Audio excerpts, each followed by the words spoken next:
வானத்தில் ஆரம்பித்து பூமி வரைக்கும், சமுத்திரம் வரைக்கும், சமுத்திரத்தின் ஆழம் வரைக்கும் அடையாளங்களை வச்சிருப்பார். அதோட நோக்கம் என்னன்னா, எதை ஒன்றை பார்த்தாவது நான் வருகைக்கு ஆயத்தப்பட்டிருந்தோம். வானத்தை நிமிர்ந்து பார்த்தா சூரியனையோ சந்திரனையோ நட்சத்திரத்தையோ வானத்தையோ எதை பார்த்தாலும் ஒரு அடையாளம் உண்டு.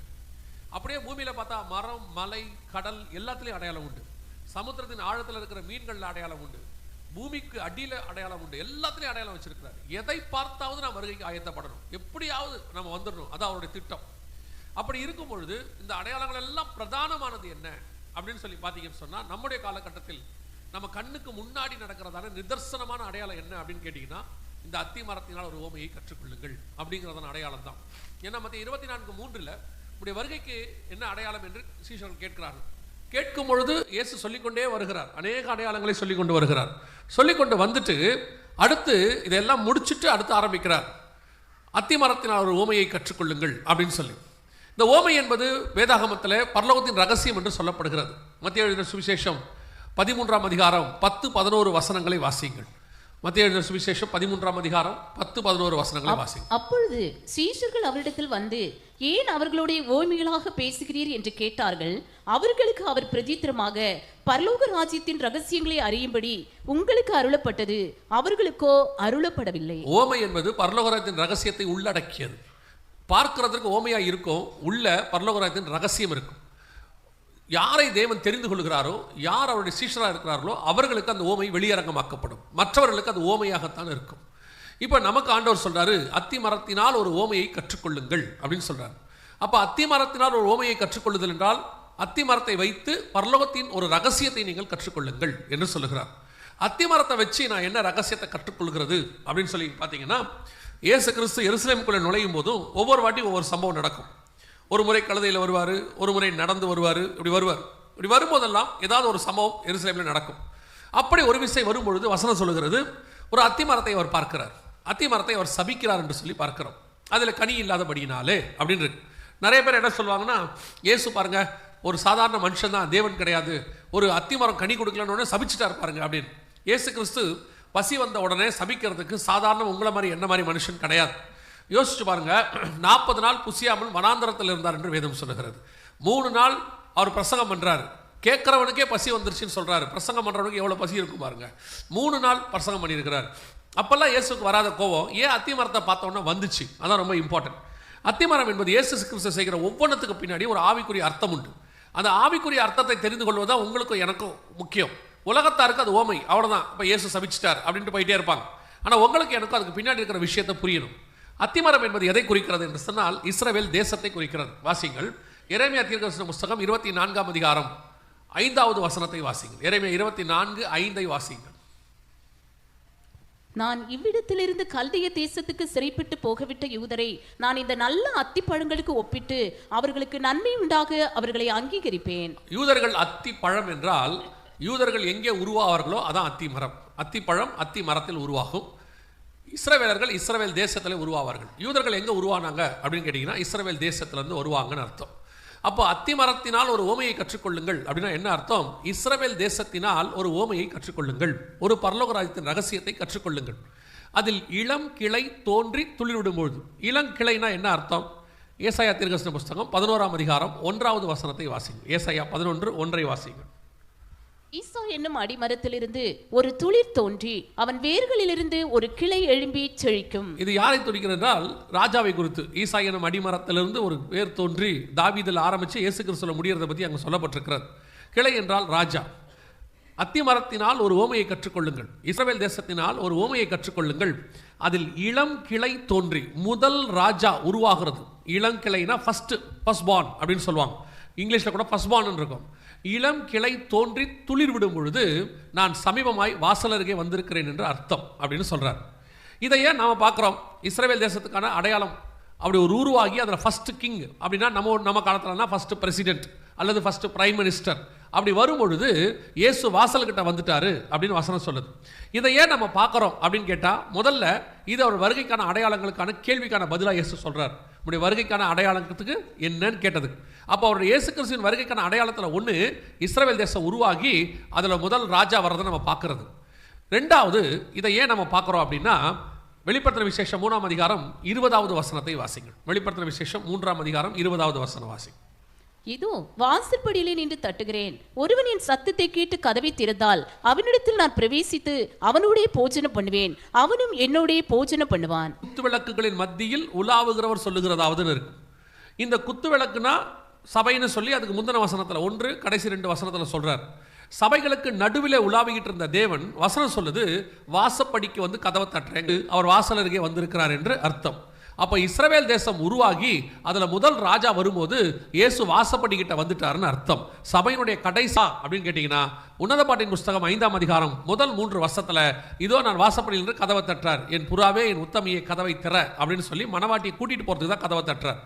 அப்போது இதை வச்சு நம்ம 3 வசனத்தை பார்க்கும் பொழுது இயேசு கிறிஸ்து எப்போ வந்து சபையை அழைச்சிட்டு போவார்னா, அத்திமரம் துளிர்த்து அதில் முதல் ராஜா உருவாகிற காலகட்டம் வரும் பொழுது அவர் வாசல் அருகே வந்திருக்கிறார் என்று அர்த்தம்.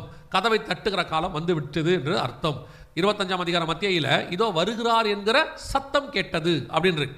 இப்போ அது எல்லாமே நடந்துட்டு இருக்குது. இப்போ நமக்கு என்ன தெரியணும், இயேசு கிறிஸ்து எப்போ வாசல் அருகே வந்து நம்மளை கூட்டிகிட்டு போகிறதுக்கு வாசல் கிட்ட வருவார்னா, இஸ்ரவேல் தேசம் உருவாகி அதில் முதல் ராஜா வருகிறதை நீங்கள் காணும்போது பார்த்தீங்கன்னா இதான் இஸ்ரவேல் தேசம் உருவாகி முதல் ராஜா வரதுக்கான ஃபர்ஸ்ட் 1948 இஸ்ரவேல் தேசம் உருவாகி 1948 மே மாதம் 14ஆம் தேதி இஸ்ரவேல் தேசம் அப்படின்னு ஒன்று உருவாச்சு. இந்த தேசம் உருவாகி அதுக்கு முதல் பிரைம் மினிஸ்டராக இப்போ இருக்கவர் தான் பென்யமின் நெத்தன்யாகு, அப்போ ஒரு பென் கூரியன் அப்படிங்கிறவர் வந்தார். ஸோ மத்திய 24, 32, 33 தீர்க்க தரிசனம் துல்லியமாய் நிறைவேறினது எப்பன்னு பார்த்தீங்கன்னா இந்த காலகட்டம் நம் கண்களுக்கு முன்பாக நடந்துடுச்சு. 1948 மே 14 ஆண்டவர் சொன்னபடி அத்தி மரத்தினால் ஒரு ஓமையை கற்றுக்கொள்ளுங்கள், இஸ்ரவேல் தேசத்தினால் ஒரு ஓமையை கற்றுக்கொள்ளுங்கள், அதில் இளங்கிளை தோன்றி துளிர்விடும் பொழுது அதில் முதல் ராஜா உருவாகி வரும் பொழுது என்று அர்த்தம். யோசிச்சு பாருங்க, 1850 வருஷமா ஒரு தேசம் இல்லை, அந்த தேசம் மீண்டும் உருவாக்கி வந்திருக்கிறது. இப்படி ஒரு தேசம் திரும்பி வந்துச்சானா இது வரைக்கும் வந்ததே கிடையாது. ஒரு தேசம் 2000 வருஷம் ஏறக்குறைய 2000 வருஷத்துல மீண்டும் அதே உருவாகி அதே ஸ்தானத்துக்கு வந்ததாக எந்த சரித்திரமும் கிடையாது, இந்த ஒரு தேசம் மட்டும்தான். ஸோ இஸ்ரவேல் தேசம் நம் கண்களுக்கு முன்பாக இருக்கிறது. ஒருவேளை ஒரு சிலர் இது கடைசி காலமா அதெல்லாம் சும்மா சொல்றாங்க ஏமாத்துறாங்க அப்படிலாம் கிடையாது அப்படின்னு சொன்னாங்கன்னா நல்லா தெரிஞ்சுக்கொள்ளுங்க, உங்களுக்கு ஒரே ஒரு அடையாளம் போதும். நம் கண்களுக்கு முன்பாக இஸ்ரவேல்னு ஒரு தேசம் இருக்கு, யூதர்கள்னு ஒரு இனம் இருக்குன்னா அது கடைசி காலம்னு அர்த்தம், அவ்வளவுதான். ஏன்னா ஓசியாவின் புஸ்தகம் 3ஆம் அதிகாரம் 5வது வசனத்துல வேதம் தெளிவாய் சொல்லுகிறது, அவர்கள் கடைசி காலத்தில் திரும்பி தங்கள் தேவனாகிய கர்த்தரையும் தங்கள் ராஜாவாகிய தாவீதையும் தேடி கடைசி நாட்களில் அஞ்சிக்கையாய் வருவார்கள் என்று வேதம் சொல்லுகிறது. அப்போ இஸ்ரவேல்னு ஒரு தேசம் உருவாகி அதுல ஒரு ராஜா வந்திருக்கிறாரு, ஒரு தேசம் உருவாகி இருக்குன்னா அந்த ஒரு அடையாளம் தான் இயேசு திரும்பி வர போகிறார், வர காலம் நெருங்கிருச்சு, வாசப்படிக்கு வந்துட்டாரு அப்படின்னு அர்த்தம். இன்னைக்கு நாம எதை பார்க்க போறோம்னா, இஸ்ரவேல் தேசம் அத்தி மரத்தினால் ஆண்டவர் சில ரகசியங்களை கற்றுக்கொள்ள சொல்லுகிறார். இன்னைக்கு அதை வச்சு தான் நாம சில காரியங்களை பார்க்க போகிறோம். இஸ்ரவேல் தேசம் என்பது 3 முக்கியமான காரியங்களை உள்ளடக்கியது. இந்த 3 காரியங்களும் இருந்தால்தான் முழு இஸ்ரவேல் என்று அர்த்தம். முதலாவது அதுக்கு ராஜா இருக்க வேண்டும். இப்போ ராஜா இருக்கிறார், இப்போ வந்து பென்யமின் நெத்தன்யாகு இருக்கிறார். உங்களுக்கு தெரியும் நினைக்கிறேன், நியாயாதிபதிகள் புஸ்தகம் ஃபுல்லாக நீங்கள் வாசிச்சு பார்த்தீங்கன்னா இஸ்ரவேலிலே ராஜா இல்லை, இஸ்ரவேலிலே ராஜா இல்லைன்னு சொல்லிக்கிட்டே இருப்பாங்க. காரணம் என்னன்னா இஸ்ரவேலுக்கு ராஜா இருக்கிறது ரொம்ப இம்பார்ட்டன்ட். இப்போ இஸ்ரவேலுக்கு ராஜா வந்துட்டார், இப்போ அவங்க இருக்கிறாங்க. ரெண்டாவது, இஸ்ரவேலுக்கு ராஜா வந்தாலும் அதற்கு அடுத்து மிக முக்கியமாக வர வேண்டியது அதோடைய தலைநகரம். தலைநகரம் இல்லாமல் அதில் ராஜா வந்து இருக்க முடியாது. கரெக்டான ராஜா அங்கே இருக்கணும். இப்போ நல்லா கவனிச்சிங்கன்னா இஸ்ரவேல் தேசத்துக்கு சவுல் ராஜா வைட்டார், ஆனால் எருசலேம் தலைநகராக இல்லை. அவர் கில்காலில் தான் போய் இருப்பார், கில்காலில் சாமுவேல் இருப்பார், சிலோவாம் போவாங்க, இப்படி தான் இருக்கும். ஆனால் நல்லா கவனிச்சு பார்த்தீங்கன்னா எருசலேம் அவங்க கைகிட்ட இல்லை. தாவீது ராஜாவாகும் போது தான் எருசலேம் கைக்கு வரும். அது அப்படின்னா என்ன அர்த்தம், ராஜா இஸ்ரவேலுக்கு வர்றது ஒரு பக்கம், தலைநகரம் வரணும் அது அடுத்து ரொம்ப இம்பார்ட்டன்ட். தலைநகரம் வந்தாதான் அதில் தாவீது வந்து உட்காருவார், தலைநகரம் வந்தாதான் தாவீதின் வம்சத்தில் இயேசு வந்து உட்காருவார். நல்லா கவனிச்சு பார்த்தீங்கன்னா 1948 இஸ்ரவேல் தேசம் உருவாகிருச்சு, ஆனால் எருசலேம் அவங்க கைக்கு வரல, கொடுக்கவே இல்லை. ஐநா சபையில் அதை கொடுக்க மாட்டேன்னு சொல்லிட்டாங்க. அதுக்கு என்ன காரணம் அப்படின்னு கேட்டிங்கன்னா 2 காரணம். ஒன்று ஆவிக்குரிய காரணம், இன்னொன்று உலக பிரகாரமான காரணம். ஆவிக்குரிய காரணத்தை நான் ஃபஸ்ட்டு உங்களுக்கு சொல்லிடுறேன், அதுக்கப்புறம் உலக பிரகாரமான காரணத்தையும் நான் உங்களுக்கு சொல்கிறேன். ஆவிக்குரிய காரணம் என்ன, ஏன் இல்லை அப்படின்னு சொன்னால் வாசிங்க, மீகாவின் புஸ்தகம் 3ஆம் அதிகாரம் 12வது வசனத்தை வாசிங்க. மீகா 3:12 வாசிங்கள் பார்ப்போம். ஆகையால் உங்கள் நிமித்தம் சீயோன் வயல்வெளியைப் போல உழப்பட்டு எருசலேம் மண் மேடுகளாய் போம், ஆலயத்தின் பர்வதம் காட்டு மேடுகளாய் போம். இந்த வசனம் என்ன சொல்லுது, உங்கள் நிமித்தம் எருசலேம் என்னவாகுமா, மண்மேடுகளாகி போகும். இந்த மீகா யாரு அப்படின்னு பார்த்தீங்கன்னா எரேமியா காலத்தில் வாழ்ந்த ஒரு தீர்க்கதரிசி. எரேமியா 26 இந்த மீகா சொன்னது ரிஜிஸ்டர் ஆகிருக்குது. அப்போ நீங்கள் எரேமியா 26க்கு போனீங்கன்னா ஏன் மீகாவை கொண்டு கர்த்தர் இப்படி தீர்க்கதரிசனம் உரைத்தார் அப்படின்னு இருக்கும். அதில் ஒரு பெரிய ரீசன் என்னன்னு கேட்டால், இஸ்ரவேல் ஜனங்கள் தேவனை விட்டு தூரம் போனது, சோரம் போனது. அதில் என்னன்னு கேட்டிங்கன்னா, எருசலேம் நகரம் முழுக்க கர்த்தருக்கு விரோதமான காரியங்கள் நடந்துச்சாம், எல்லா விதமான அக்கிரமம் இருந்துச்சாம். அதில் அவர் அதிகமாக சொல்லக்கூடியது எதுன்னு கேட்டிங்கன்னா, எருசலேம் முழுக்க விக்கிரக ஆராதனை. எருசலேமில் கர்த்தர் அருவருக்கிற பிரதானமான பாவங்களில் ஒன்று விக்கிரக ஆராதனை. கர்த்தர் விக்கிரகத்தை ஒரு நாளும் விரும்புகிறது இல்லை, எந்த வடிவிலும் விக்கிரகத்தை விரும்புகிறது இல்லை, எந்த ரூபத்திலும் விரும்புறதில்லை. எனக்கொப்பான விக்கிரகத்தையே செய்ய வேணாம்னு சொல்லிட்டார். அவரையே இயேசு கிறிஸ்து மாதிரியோ அவங்க அம்மா மாதிரியோ அப்பா மாதிரியோ எதுலையுமே விக்கிரகத்தை செய்ய வேணாம் நேரடியாகவே சொல்லிட்டார். ஆனாலும் நம்ம இந்த விக்கிரகத்தை விடுறதாக இல்லை. ஆனால் எருசலேமில் என்ன பண்ணாங்களா, இஸ்ரவேல் ஜனங்கள் அன்னைக்கு இயேசு கிறிஸ்துவோட விக்கிரகம் இல்லை, அன்னைக்கு மோவாபியர்களது பக்கத்து கானானியர்து எல்லாத்தையும் கொண்டு வந்து அங்கே வச்சுக்கிட்டாங்க. இந்த கண்ணுக்குட்டியை செஞ்சுட்டு ஒரு வார்த்தை சொல்லுவான் தெரியுமா, கர்த்தருக்கு பண்டிகம்பா. கண்ணுக்குட்டியை செஞ்சுட்டு கர்த்தருக்கு பண்டிகம்பா. அதே மாதிரி எதையாவது ஒரு சிலையை செஞ்சுட்டு மரியாதைன்றான், ஏதாவது ஒரு சிலையை செஞ்சுட்டு இயேசுநாதர்ன்றான், சொல்லிட்டு அதுதான் அப்படிம்பா. ஆக்சுவலாக அவங்க அப்படி இருந்தாங்களா அப்படிலாம் ஒரு கணக்கே இல்லை, அவங்க அதெல்லாம் உங்களுக்கு தெரியவே தெரியாது. அதே மாதிரி தான் அன்னைக்கு என்ன பண்ணாங்களா, மோவாபியர்களுடைய காரியங்கள், கானானியர் எகிப்தியருடைய இதெல்லாம் கொண்டு வந்துட்டு அவங்களுடைய விக்கிரகத்தை கொண்டு வந்து வச்சிருவாங்களாம். வச்சுட்டு அதை பற்றி அவங்க சொல்லுவாங்களாம். நல்லா கவனிச்சுக்கொள்ளுங்க, ஆண்டவர் அந்த விக்கிரகத்தை வெறுக்கிறார் என்று பார்க்கிறோம். ஆண்டவர் எரேமியால சொல்வார், உன் தெருக்களும் சரி உன் விக்கிரகமும் சரி. கடைசியா என்னவாயிற்றா, தேசம் மண்மேடுகளாகி போயிற்று என்று சொல்லப்படுகிறது.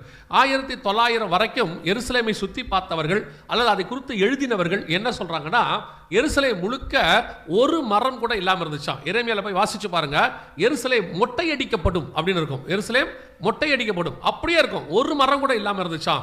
முழுவதுமாக எருசலேம் முழுக்க 80% இஸ்ரவேல் தேசம் பாலைவனமாக இருந்துச்சு, கைவிடப்பட்டுச்சு. அது 5ஆம் நூற்றாண்டுக்கு பிறகு அது பைசாண்டியர் கையில் போயிருச்சு. பைசாண்டியர் கையிலுக்கு பிறகு போனது 1917 வரைக்கும் துருக்கி வசம் இருந்துச்சு. அந்த காலகட்டத்தில் தேசம் பாழாகி போய் முழுவதும் மண்மேடாகி போயிருந்துச்சு, அது யூஸ் பண்ண முடியாதபடி போயிருச்சு. இது எதை குறிக்கிறது அப்படின்னு கேட்டீங்கன்னா, ஆண்டவர் இதே எருசலேமை என் மகிமைக்கென்று அப்படிம்பார், என்னுடைய மகிமைக்கென்று. எவ்வளோ எருசலேமை பார்த்து பிரமிக்காதவங்களே இல்லையாமா, அப்படி ஒரு எருசலேமாக இருந்தது. மண்மேடாகி போகி அது அப்படியே மொட்டையடிக்கப்பட்ட நிலைமையில் இருந்துச்சாம். யோசிச்சு பாருங்க, மகாராஜாவின் நகரம் அப்படின்னு இருக்கு, அந்த நகரத்துக்கே இந்த நிலைமை. ஆண்டவர் ஒரு அளவுக்கு தான் நமக்கு எப்பவுமே பொறுப்பார். ஆண்டவர் விரும்பாத காரியங்கள், ஆண்டவர் ஒரு பின்ன நம்மளை ஆசீர்வதிக்கிறார், மாற்று கருத்து இல்லை, நல்லா ஆசீர்வதிக்கிறார். ஆனால் ஆண்டவர் விரும்பாத காரியங்கள் நமக்குள்ளே காணப்படும் பொழுது அல்லது நம்முடைய வீடுகளுக்குள்ளே வியாபாரத்திற்குள்ளே இருக்கும் பொழுது எச்சரிச்சுக்கிட்டே இருப்பார். இந்த பாருங்க, எரேமியா வச்சு எச்சரிப்பார், மீகா வச்சு எச்சரிப்பார். ஒரு நாள் வந்தது, முழுவதுமாக தேசம் கைவிடப்பட்டுச்சு. முழுவதுமாக ஒரு எச்சரிப்பு கொடுக்கிற காலம் ஒன்று உண்டு, அது நிறைவேறுகிற காலம் ஒன்று உண்டு. எச்சரிப்பு கொடுக்கும்போது அவங்க கேட்கணும். இன்னைக்கு கிறிஸ்தவத்துக்குள்ளே நான் பேசுகிறேன், வெளியவே நான் பேசவே இல்லை, கிறிஸ்தவத்துக்குள்ளே பேசுகிறேன். கர்த்தர் அருவருக்கிற எத்தனை காரியங்கள் இருக்கிறது, இதை கர்த்தர் கண்டிச்சுக்கிட்டே இருக்கிறார், சொல்லிக்கிட்டே இருக்கிறார். ஆனால் இன்னைக்கு இருக்கிற வசதி வாய்ப்பு, இன்னைக்கு நமக்கு இருக்கிற சம்பளம், நமக்கு கிடைக்கக்கூடிய பெனிஃபிட்ஸ், இதெல்லாம் வச்சுட்டு ஆண்டவர் ஆசீர்வதிக்கிறார் சொல்லிட்டு எல்லா விதமான அக்கிரமும் பாவமும் அங்கே இருக்கு. அதை வச்சுக்கிட்டு அவங்க நம்ம சரியா இருக்கிறோம், கரெக்டா இருக்கிறோம் நினைக்கிறாங்க. எப்பவும் சொல்லுவேன், உங்களுடைய கனிகளை தான் வச்சு தான் நீங்க டிசைட் பண்ணணும், வரங்களை வச்சு டிசைட் பண்ணக்கூடாது. வரம் தப்பானவர்களுக்கு கூட கிரியை செய்யும்.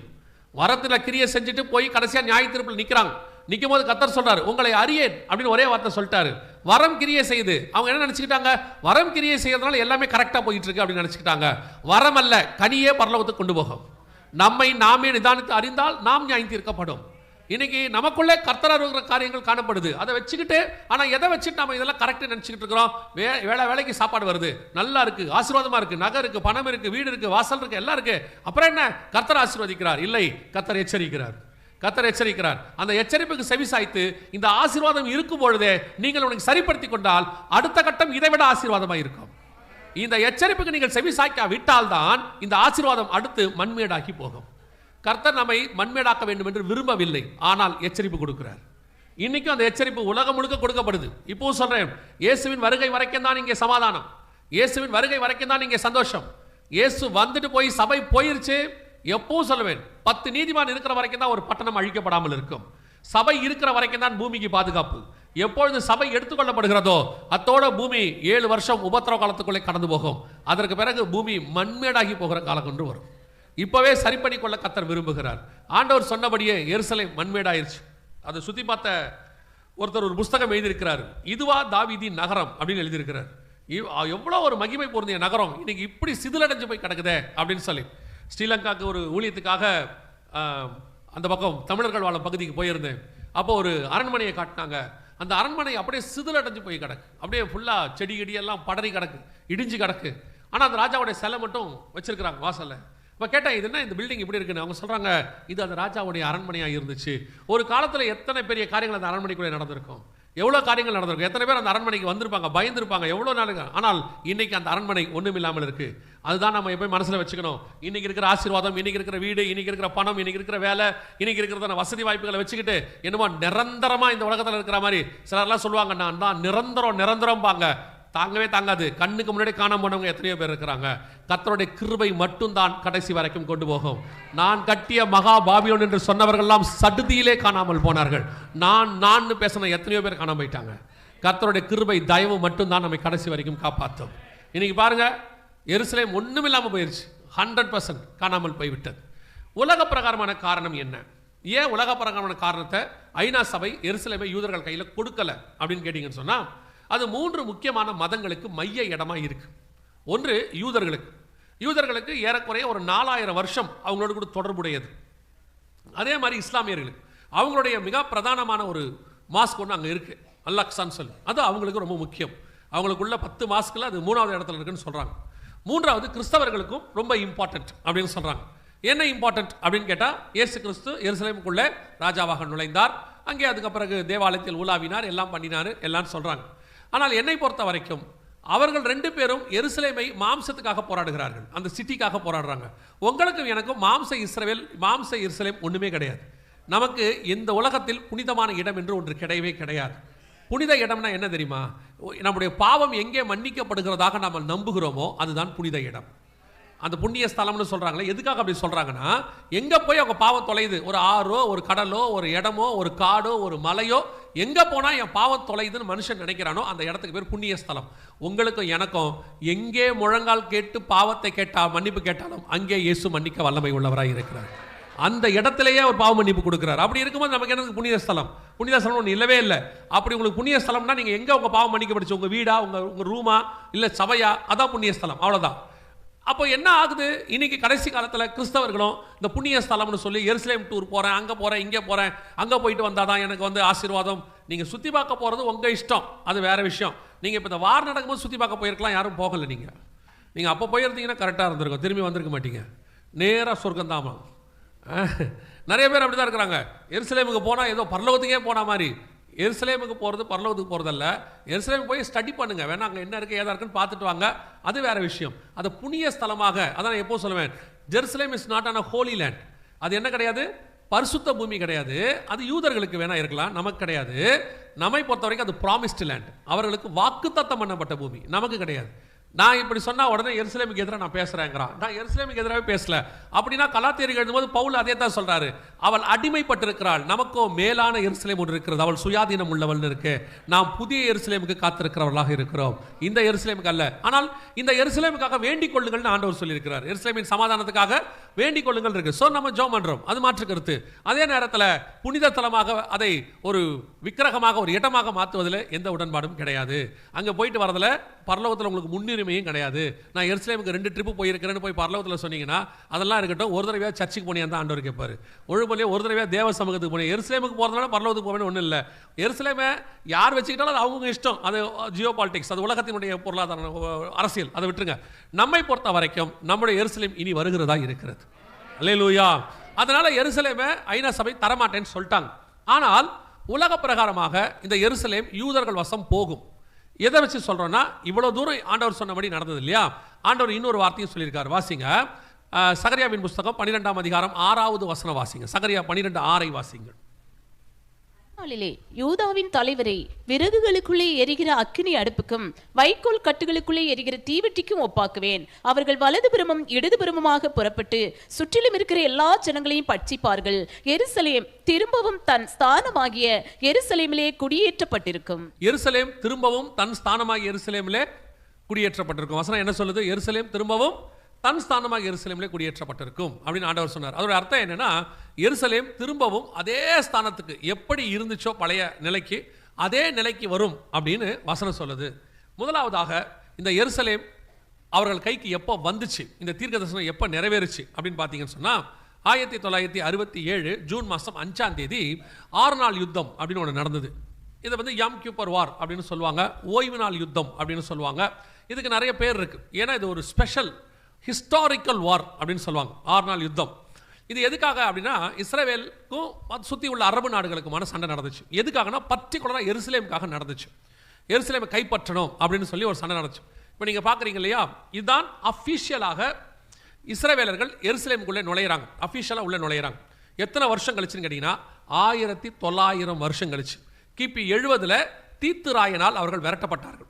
விரட்டப்பட்ட பிறகு அவர்கள் அத்தனை பேரும் உலகம் எங்கும் சிதறி போனார்கள். சிதறி போய் மீண்டுமாக 1948 திரும்பி வந்தாங்க. அப்படி வந்து அவங்க கைக்கு எருசலேம் திரும்பி அவங்க கைக்கு ஒப்படைக்கப்படுகிறது இப்போ தான் 1967 ஜூன் 5. இந்த சகரியாவின் புஸ்தகம் 12ஆம் அதிகாரம் 6வது வசனத்தினுடைய தீர்க்க தரிசன நிறைவேறுதல், எருசலேம் திரும்பவும் குடியேற்றப்பட்டிருக்கும் அப்படின்னு இருக்கு இல்லையா, அந்த குடியேற்றப்பட்டிருக்குன்ற தீர்க்க தரிசனம் மிக துல்லியமாய் நிறைவேறுச்சு. இப்போ நீங்கள் பார்க்குறது வந்து எருசலேம் அவங்க கைக்கு வந்த வீடியோ. இது எருசலேம் குடியேறியாச்சு ஆண்டவர் சொன்னபடி. எதுக்கு பகல் இரவு ரெண்டும் போட்டிருக்கிறோம். பகல் இரவு ரெண்டுத்துலையும் என்னன்னா அவங்க குடி ஏறிட்டாங்கன்னு அர்த்தம். மிக துல்லியமாக தீர்க்க தரிசனம் நிறைவேறிச்சு.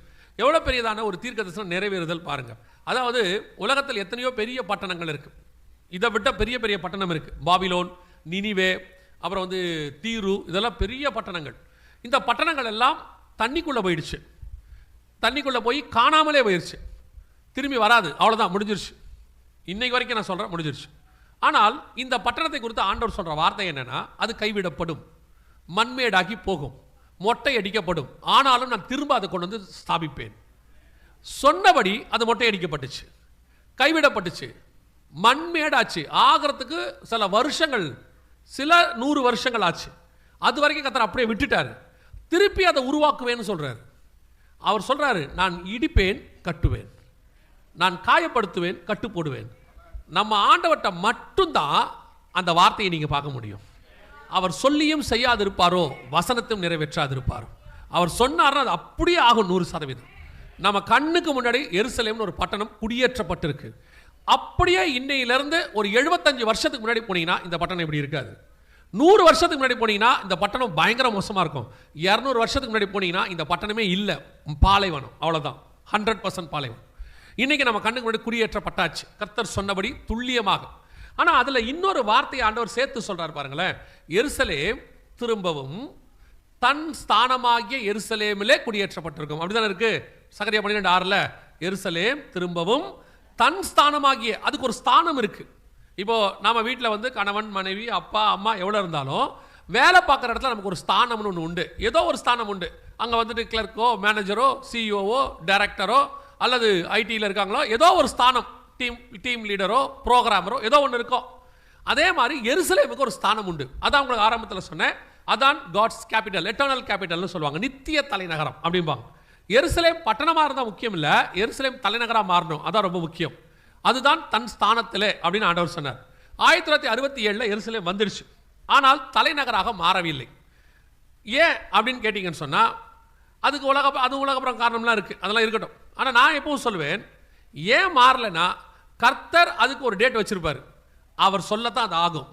அதுக்கு முன்னாடி யார் என்ன முயற்சி பண்ணாலும் அது அவங்க கைக்கு மாறவே மாறாது. இந்த எருசலேமை தலைநகராக மாத்திரன்னு எத்தனையோ அமெரிக்க ஜனாதிபதிகள் யூதர்கள்ட்ட சொல்லியிருக்கிறாங்க. அவங்க அமெரிக்காவில் பார்த்தீங்கன்னா யூதர்கள் நிறையா இருப்பாங்க. அவங்ககிட்ட ஓட்டு வாங்குறதுக்கு என்ன பண்ணுவாங்கன்னு கேட்டிங்கன்னா, நாங்கள் ஜனாதிபதியானா எருசலேமை தலைநகராக மாற்றுவோம் அப்படின்னு சொல்லுவாங்க. உடனே யூதர்களும் அவங்களுக்கு ஓட்டு போடுவாங்க. பார்த்தீங்கன்னா அவங்க ஜெயிச்ச உடனே என்ன சொல்லுவாங்கன்னா, நாங்கள் கூடி ஆலோசித்து சீக்கிரத்தை நல்ல முடிவு எடுப்போம், எடுக்கவே மாட்டாங்க. அது அப்புறம் அப்படியே போயிடும் 4 வருஷம், திருப்பி அடுத்த 4 வருஷம், இப்படியே தான் ஓடும். ஏன் அமெரிக்க ஜனாதிபதியில் மாற்ற மாட்டாங்கன்னு கேட்டிங்கன்னா, அவங்களுக்கு யூதர்கள் வேணும், முக்கியம். அவங்க நாட்டில் அவங்க அதிகமாக ரொம்ப முக்கியமான இன்ஃப்ளூயன்ஸ். அதே நேரத்தில் இஸ்ரவேலை சுற்றி ஒரு 22 அரபு நாடு இருக்குது, அவங்க தான் எண்ணெய் வளத்தில் நிறையா இருக்காங்க. அமெரிக்க ஜனாதிபதிகள் அவங்களையும் பகச்சிக்க மாட்டாங்க, வியாபாரம் போயிடும். அவங்களுக்கும் தலையை கட்டுவாங்க, இவங்களுக்கும் வாழை கட்டுவாங்க. இப்படி இது உலக பாலிடிக்ஸ். ஆனால் நான் சொல்லுவேன் அது அவங்களுடைய பாலிடிக்ஸ். ஆனால் கர்த்தர் சொல்லிட்டார்னா அந்த டேட்டுக்கு அது தலைநகராக மாறும், அவ்வளோதான். அதை தடுக்க வேற யாராலையும் முடியாது. இப்போ பாருங்க, 1967 வந்துடுச்சு, ஆனால் தலைநகராக மாறவே இல்லை. அதுக்கான நேரம் ஒன்று வந்தது. கரெக்டாக 2017 50வது வருஷம், அதாவது எருசலேம் தலைநகராக, எருசலேம் அவங்க கைக்கு வந்து 50வது வருஷம். திடீர்னு பார்த்தா ட்ரம்ப்னு ஒருத்தர் வர்றார். ட்ரம்ப் அரசியல்வாதியே கிடையாது, வியாபாரி, பிஸ்னஸ்மேன். திடீர்னு வர்றாரு, நான் எலெக்ஷனில் நிற்க போகிறேன்னு சொல்கிறார். என்ன கொடுமைன்னு கேட்டிங்கன்னா, ட்ரம்ப்புக்கு அமெரிக்காவில் நல்ல பேரே கிடையாது. அவர் சின்ன வயசுலேருந்தே அவருக்கு, ஆனால் ஏன்னா அவங்க சின்ன வயசுலேருந்தே பெரிய பிஸ்னஸ்மேன் ஃபேமிலிஸு எல்லாமே இருக்கிறாங்க. அப்படி இருக்கும்பொழுது அவங்களுக்கு யாரை தேடுறாரு, உட்காருங்க, உட்காந்துப்போங்க, கவனிங்க. அப்போது அவருக்கு அமெரிக்காவில் வந்து நல்ல பேரே கிடையாது. அப்படி இருக்கும்பொழுது அவர் ஜனாதிபதியாக நிற்கிறாருன்னு யாருமே நம்பலை. அவர் போய் ஜெயிக்க போகிறாரா அப்படின்னு சொல்லிட்டு திடீர்னு பார்த்தா அவர் ஜெயிச்சிட்டார். அவர் ஜெயிச்சதை யாரும் நம்பலை, ட்ரம்ப்பும் நம்பலை. நம்ம எப்படி ஜெயித்தோம், நம்ம எப்படி ஜெயிக்க முடியாது. நான் எப்பவும் சொல்லுவேன், ஆண்டவர் ஒரு நாட்டை காப்பாற்றணுன்னா அதுக்கு ஒரு தலைவர் வச்சுருப்பார், ஒரு நாட்டை அழிக்கணும்னா அதுக்கு ஒரு தலைவர் வச்சுருப்பார். ஏன்னா அவர் ராஜாக்களை தள்ளி ராஜாக்களை உருவாக்குறவர். அவருக்கு தெரியும் ஒரு நாட்டை உருவாக்குறது எப்படி, ஒரு நாட்டை அழிக்கிறது எப்படின்னு சொல்லி. ஏன்னா அந்த ஜனங்கள் தேவனை விட்டு தூரம் போனால் அந்த நாட்டுக்கு அப்படி ஒரு தலைவரை கொடுத்துருவார். இஸ்ரவேலே எடுத்துக்கோங்க, நியாயாதிபதிகள் புஸ்தகத்தில் போய் பாருங்கள், கர்த்தருக்கு ஒழுங்காக இருக்கிற வரைக்கும் நாடு ஒழுங்காக இருக்கும். கர்த்தரை விட்டு தூரம் போனோம்னா கானானியர்கிட்ட பிடிச்சி கொடுத்துருவார், யார் யார்கிட்ட பிடிச்சி கொடுத்துருவார். அவங்க வந்து அடின்னு அடிப்பாங்க, அதுக்கப்புறம் இவங்க சரியாவாங்க, ஆண்டவர் நோக்கி கதறுவாங்க. உடனே ஒரு ரட்சகனை எழுப்புவார், எப்தா, கிதியோன், இவன் சிம்சோன், இப்படி எழுப்புவார். திருப்பி கொஞ்ச நாள் ஒழுங்காக இருப்பாங்க, திருப்பி அதே மாதிரி செய்வாங்க, திருப்பி பிடிச்சி கொடுப்பார். ஆண்டவர் தெரியும் எப்போ கொடுத்தா இவங்க திருந்து, யார்கிட்ட கொடுத்தா இவங்க திருந்துவாங்கன்னு சொல்லி. அப்படி தான் திடீர்னு ட்ரம்ப் வந்துட்டார். எல்லாரும் ஏன் ட்ரம்ப் வந்தான்றாங்க. ஆனால் கர்த்தருடைய திட்டத்தை நிறைவேற்றுறதுக்கு அறிவாளி மட்டும் தேவையில்லை, முட்டாளும் தேவைப்படும். யோசிச்சு செய்கிற ஆள் இல்லை, யோசிக்காத செய்கிற ஆளும் தேவைப்படும். ட்ரம்ப்பை நான் முட்டாள்னு சொல்ல, மிகப்பெரிய அறிவாளி, பிஸ்னஸில் தி பெஸ்ட் பிஸ்னஸ்மேன். அவரெல்லாம் சும்மா சொல்லக்கூடாது. ஆனால் பாலிடிக்ஸில் அவர் எப்படின்னு தான் நம்ம பார்க்கணும், அரசியலில் எப்படின்னு பார்க்கணும். ஆனால் திடீர்னு பார்த்தா கர்த்தர் அவரை செலக்ட் பண்ணிட்டார், அவர் வந்துட்டார். ட்ரம்ப்பு இதே மாதிரி தான் சொன்னார், நான் வந்தால் இஸ்ரவேலுக்கு தலைநகராக எருசலேமை மாற்றுவேன் அப்படின்னு சொன்னார். எல்லாரும் சொல்கிற மாதிரி தான் இவரும் சொல்கிறாருன்னு பார்த்தாங்க. அமெரிக்காவில் பார்த்தா நவம்பரில் எலெக்ஷன் நடக்கும், ஜெயிச்சாச்சுன்னா ஜனவரியில் தான் பதவியேற்பு, 3 மாதம் கழிச்சு. திடீர்னு பார்த்தா இவர் சொல்லிட்டார். சொன்ன பிறகு பார்த்தீங்கன்னா ஜெயிச்ச உடனே கேட்டாங்க, நீங்கள் ஜெயிச்சிட்டிங்களே தலைநகராக மாற்றுவீங்களாண்ணா? அதெல்லாம் மாற்றிடுவேன், ஃபஸ்ட் வேலை அதான்ட்டார். யாரும் அப்படி சொல்லவே மாட்டாங்க. உடனே என்ன ஆச்சு, பூமியில் உள்ள ஜாதிகள்லாம் ஏகமாய் கூடிக்கொண்டார்கள். இப்போ வாசிங்க சகரியா 12:3 வாசிங்க பார்ப்போம். சகரியா 12:3. அந்நாளிலே நான் எருசலேமை சகல ஜனங்களுக்கும் பாரமான கல்லாக்குவேன், அதை கிளப்புகிற யாவரும் சிதைக்கப்படுவார்கள், பூமியில் உள்ள ஜாதிகள் எல்லாம் அதற்கு விரோதமாய் கூடிக்கொள்வார்கள். இங்க பாருங்க, பூமியில் உள்ள ஜாதிகள் எல்லாம் விரோதமாய் கூடிக்கொள்வார்கள். அவர் அனௌன்ஸ் பண்ண அன்னைக்கு 5/12/2017 அவர் அனௌன்ஸ் பண்ண அன்னைக்கு அந்த ஒரு நாளில் மட்டுமே கிட்டத்தட்ட 48 நாடுகள் அவருக்கு அகைன்ஸ்டாக மாறிடுச்சு. 22 அரபு நாடுகள், 26 யூரோப்பியன் யூனியன், ரெண்டும் எல்லாமே அகைன்ஸ்ட். யாருக்குன்னா ட்ரம்ப்புக்கு அகைன்ஸ்ட். எருசலேம் தலைநகராக மாறக்கூடாது, நாங்கள் ஒத்துக்க மாட்டோம் அப்படின்னு சொல்லி. அடுத்து என்ன பண்ணாங்க, ஐநா சபையில் போய் ஓட்டெடுப்பு நடத்தினாங்க, நாங்கள் ஒத்துக்க மாட்டோம் இதெல்லாம் அப்படின்னு சொல்லி. ட்ரம்ப்புக்கு எதிராக ஒரு தீர்மானம் கொண்டு வந்தாங்க. யார் யாரெல்லாம் அந்த தீர்மானத்தை ஆதரிக்கிறீங்க, எருசலேம் தலைநகராக மாறக்கூடாது அப்படின்னு சொல்லி ஒரு பெரிய ஓட்டெடுப்பு நடந்துச்சு. அதில் ஏறக்குறைய 128 நாடுகள் சொல்லிட்டாங்க எருசலேம் தலைநகராக மாறவே கூடாது அப்படின்னு சொல்லிட்டாங்க. அதுக்கு ஆதரவாக பார்த்தீங்கன்னா 8 நாடோ என்னமோ தான் ஆதரவு, மொத்தமே 8 நாடு தான் அதுக்கு ஆதரவே. 36 நாடு ஆப்சென்ட், நாங்கள் வரலன்ட்டாங்க, நாங்கள் நடுநிலைமையாக இருக்கிறோம், இதுக்கும் வரல அதுக்கும் வரல அப்படின்ட்டாங்க. வேதம் சொன்னபடி துல்லியமாக பூமியில் உள்ள ஜாதிகள் எல்லாம் அதற்கு விரோதமாய் கூடிக்கொண்டார்கள். இங்கே இருக்கு பாருங்க 28:9. வேதம் சொன்னபடியே அப்படியே 128 நாடு அகைன்ஸ்ட், ட்ரம்ப்புக்கு ஒத்துக்க மாட்டோம் அப்படின்ட்டாங்க, எருசலேம் தலைநகராக மாறக்கூடாது. ஆனால் ஆண்டவர் சொல்றாருக்கு அடுத்து 6வது வசனம், எருசலேம் திரும்பவும் தன் ஸ்தானமாக எருசலேமிலே குடியேற்றப்பட்டிருக்கும் அப்படின்னார். இந்த நேரத்தில் தான் ட்ரம்ப் ஒரு வேலையை செஞ்சார். என்னன்னு கேட்டிங்கன்னா, உலகத்திலே 5 நாடுகளுக்கு மட்டும் வீட்டோ பவர்னு உண்டு. அமெரிக்கா, யூகே, பிரான்ஸ், அப்புறம் சைனா, ரஷ்யா, 5 நாடுகளுக்கு மட்டும் வீட்டோ பவர்.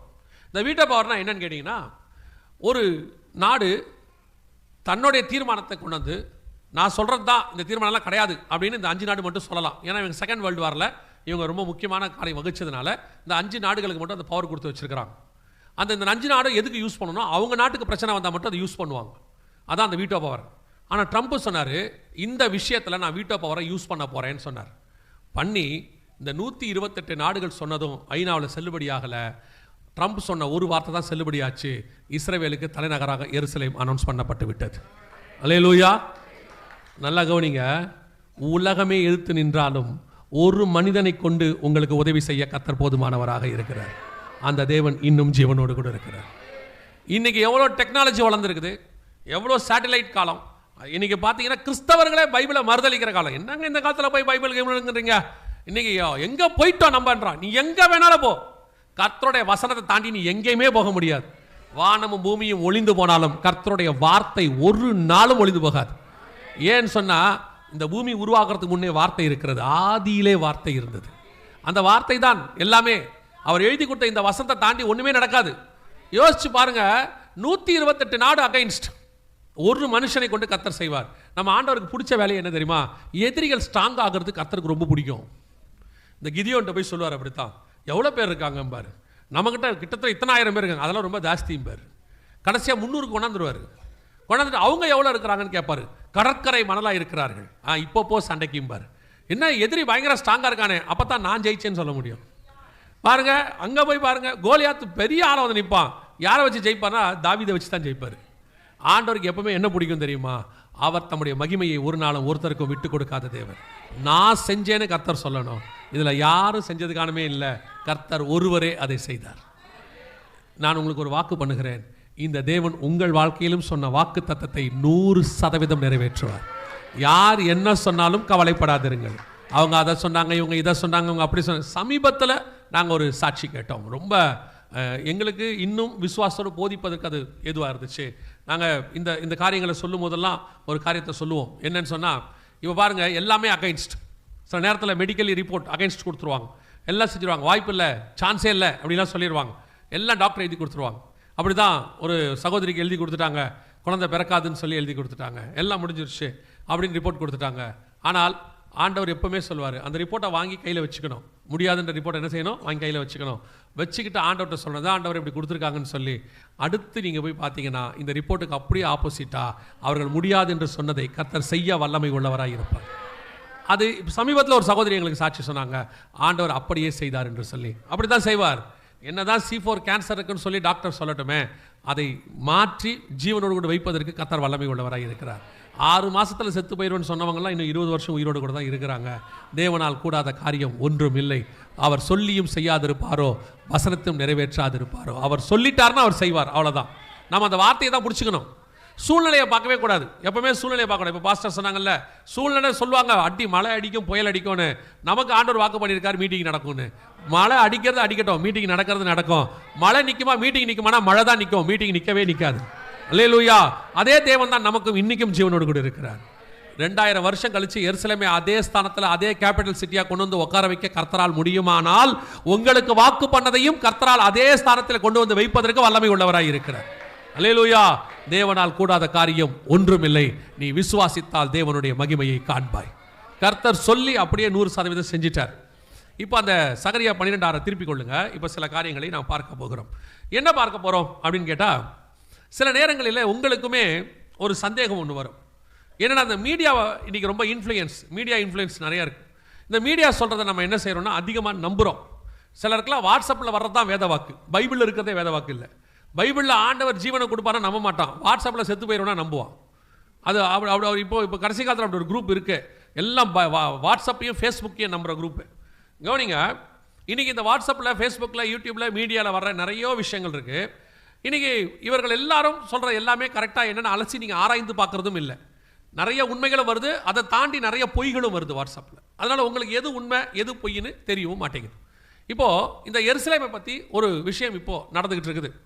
2 ஸ்டேட் சொல்யூஷன் அப்படின்னு ஒரு விஷயம் போயிட்டுருக்கு. கேள்விப்பட்டிருப்பீங்களா தெரியல, தெரிஞ்சுக்கோங்க. ஏன்னா அடுத்து இதுதான் இப்போ பெரிய இஷ்யூவாக மாறப்போகுது. என்னன்னு கேட்டிங்கன்னா, எருசலேமை 2ஆய் பிரிப்பது. எருசலேமை என்ன பண்ணணும்? 2ஆக பிரிக்கணும். 2ஆக பிரித்து ஒரு பகுதியை பாலஸ்தீனர்களுக்கும் ஒரு பகுதியை இஸ்ரவேலர்களுக்கும் கொடுக்கணும். அதுலேயும் குறிப்பாக இந்த இடம் இருக்குது பார்த்தீங்களா, இது மிக முக்கியமான ஒரு இடம். டெம்பிள் மவுண்ட் அப்படின்னு சொல்லுவாங்க. பழைய எருசலேம், ஓல்டு சிட்டின்னு பேர். இந்த ஓல்டு சிட்டியை பாலஸ்தீன்கிட்ட கொடுக்கணும் அப்படின்னு சொல்கிறாங்க. ஆனால் யூதர்கள் சொல்கிறாங்க, நாங்கள் எருசலேமில் ஒரு பிடி மண்ணு கூட தரமாட்டோம், இது முழுக்க எங்கள் கையில் இருக்குது, நாங்கள் தரமாட்டோம். இப்போ உலக நாடுகள் ஏறக்குறைய 165 நாடுகளுக்கு மேலே எருசலேமை ஃபஸ்ட்டு வரக்கூடாதுனாங்க. இப்போது அந்த 2ஆக பிரிக்கணுங்கிறாங்க. சரி, எருசலேம் உங்கள்கிட்ட வந்துருச்சு, பாதியாவது கொடுங்கன்னு கேட்குறாங்க. இப்போ நிறைய பேருக்கு என்ன தோணுது தெரியுமா? நிறைய பேர் ஏன் பாதி கொடுத்துட்டா பிரச்சனை சால்வ் ஆகிடுமே, அது ஏன் கொடுக்க மாட்டாங்க இந்த இஸ்ரவேல்காரங்க அப்படின்னு இந்த இஸ்ரவேல் மேலேயும் யூதர்கள் மேலேயும் ஒரு வெறுப்பு உங்களுக்கு வருது. உண்மையிலேயே இந்த எருசலேமை ஏன் யூதர்கள் விட மாட்டாங்க, இது யாருக்கு ரொம்ப முக்கியத்துவம் வாய்ந்தது அப்படிங்கிறது உங்களுக்கு வசனத்துலேருந்து தெரியணும். இப்போ நீங்கள் அதை தான் பார்க்க போகிறீங்க. ஒரு 4-5 வசனம் நம்ம வாசிக்க போகிறோம். மார்க் பண்ணி வச்சுக்கோங்க. மற்றவங்க உங்களை கேள்வி கேட்டால் பதில் சொல்கிறதுக்கு இல்லை, உங்கள் விசுவாசத்தை அசைக்கிறபடி யாராவது பேசினா நீங்கள் அசையாதபடி இருப்பது தான் இது.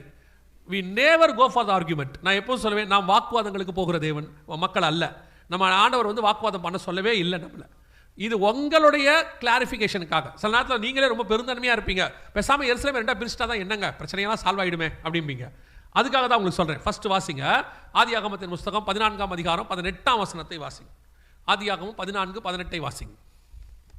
அன்றியும் உன்னதமான தேவனுடைய ஆசாரியனாய் இருந்த சாலேமின் ராஜாவாகிய மெல்கிசதேக்கு அப்பமும் திராட்சரசமும் கொண்டு வந்து அவனை ஆசீர்வதித்து, வானத்தின் பூமி உடையவராகிய உன்னதமான தேவனுடைய ஆசீர்வாதம் ஆபிரகாமுக்கு உண்டாவதாக. நல்லா கவனிங்க, யார் கொண்டு வந்து கொடுத்தது? சாலேமின் ராஜாவாகிய மெல்கிசேதேக்கு. சாலேமின் ராஜாவாகிய மெல்கிசேதேக்கு. இந்த சாலேமின் ராஜா அப்படின்னா யார்? அப்போ சாலேம்ங்கிறது ஒரு ஊர், அதோடைய ராஜா தான் வந்து கொடுத்துருக்கிறார். சாலேம்னா என்னன்னா சமாதானம்னு அர்த்தம். ஷாலோம் அப்படின்னு நம்ம சொல்லுவோம், அதான் தமிழில் சாலேம். அந்த எருசலேம் அப்படின்னா சமாதானத்தின் நகரம் அப்படின்னு அர்த்தம். ஷாலோம்னா சமாதானம், எருசலேம்னா சமாதானத்தின் நகரம் அப்படின்னு அர்த்தம். அந்த ஊர் ராஜா அன்னைக்கே ஆபிரகாம்கிட்ட வந்து அப்பம் ரசம் என்ன பண்ணிட்டாரு? கொடுத்துட்டார். ஸோ அன்னைக்கே அவர் வந்து ஆபிரகாமோட உடன்படிக்கை பண்ணிட்டார் எருசலேம் ராஜா. இதுக்கு ஆவிக்குரிய அர்த்தம் இருக்குது, நான் வெளியரங்கமாக உங்களுக்கு சொல்கிறேன். இப்போ உடனே ஒரு சிலர் சொல்லுவாங்க, அவர் வந்து உடன்படிக்கை தானே பண்ணார், அந்த நகரம் ஆபிரகாமுக்கு கொடுக்கப்பட்டதா அப்படின்னு கேட்பாங்க. வாசிங்க ஆதியாகமத்தின் புஸ்தகம் 15ஆம் அதிகாரம் கடைசி வசனம் வாசிங்க. ஆதியாகமத்தின் புஸ்தகம் 15ஆம் அதிகாரம் கடைசி வசனம். எமோரியரும் கானாரியரும் கிர்காசியரும் எபூசியரும் என்பவர்கள் இருக்கிறதுமான இந்த தேசத்தை உன் சந்ததிக்கு கொடுத்தேன் என்றார். அதில் எருசலேம் இருக்கா? எருசலேம் இருக்கா? இருக்கா இல்லையா? சீக்கிரம் சொல்லுங்க. இல்ல. நியாயாதிபதிகள் 19:10 வாசிங்க. நியாயாதிபதிகள் 19:10. மனுஷனோ ராத்திரிக்கு இருக்க மனதில்லாமல் 2 கழுதைகள் மேலும் சேணம் வைத்து தன் மறுமணியாட்டி கூட்டிக் கொண்டு எழுந்து புறப்பட்டு எருசலேம் ஆகிய எபூசுக்கு நேராக வந்தான். எருசலேமுக்கு இன்னொரு பேர் என்ன? எபூஸ். இப்போ 15 வாசிங்க. 15 கடைசி வசனம். ஆதியாகமம். எமோரியரும் கானானியரும் கிர்காசியரும் எபூசியரும் என்பவர்கள் இருக்கிறதுமான எருசலேம் இருக்கா? அப்ப யார்கிட்ட அன்னைக்கே கொடுத்தாச்சு? ஆபிரகாமின் சந்ததிக்கு அன்னைக்கு ஆண்டவர் என்ன பண்ணிட்டாரு? கொடுத்துட்டார். ஸோ ஆதியில் ஆபிரகாம் கையில் கொடுக்கும் போதே எருசலேம் யார் கைக்கு வந்துருச்சு? ஆபிரகாமின் சந்ததிக்கு வந்துருச்சு. இப்போ அடுத்த கேள்வி, ஆபிரகாமின் சந்ததின்னு தானே சொன்னார். ஆபிரகாமுக்கு தான் 3 சந்ததி இருந்துச்சு. இஸ்மவேல் வழியாக ஒரு சந்ததி இருந்துச்சு, கேத்தூரால் வழியாக ஒரு சந்ததி இருந்தது, அதற்கு பிறகு ஈசாக் வழியாக ஒரு சந்ததி இருந்தது. அப்படி இருக்கும்போது எந்த சந்ததிக்கு கொடுத்தாரு? அப்படி இருக்குல்ல, இது 3 பசங்கள எந்த பசங்கிட்ட போச்சு அப்படின்னு இருக்குல்ல. வாசிங்க ஆதியாகமத்தின் புஸ்தகம் 25ஆம் அதிகாரம் 5வது வசனத்தை வாசிங்க. ஆபிரகாம் தனக்கு உண்டான யாவையும் ஈசாக்குக்கு கொடுத்தான்.